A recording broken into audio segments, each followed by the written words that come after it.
Good evening, everybody. I'm Diane Daniels. Before the Notre Dame game today, action on the field paused for prayer and silence to honor the victims of the Paris terror attacks. Meantime, over at the Grotto, this was the scene.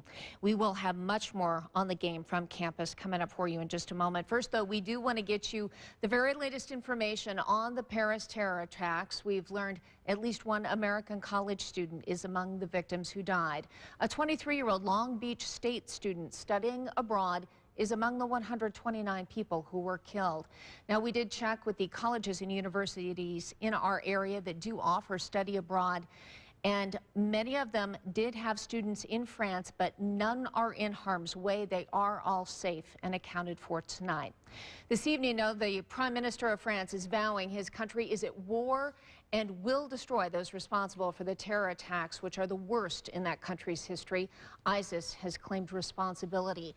Thousands of soldiers are now on the streets in France, and in addition to the 129 who died, 352 people were injured, and among the injured is yet another American. She was at that concert hall that came under attack. She was shot in the leg and has undergone surgery.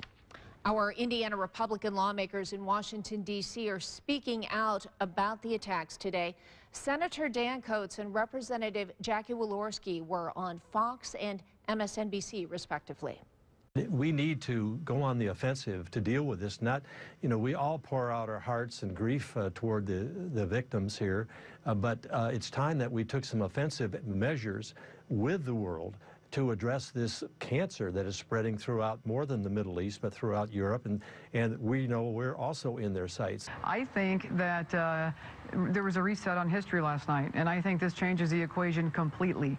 And I think what we're seeing and what we have seen in the 3 years I've been on the Armed Services Committee is this is exactly what happens when you have a vacuum of leadership worldwide.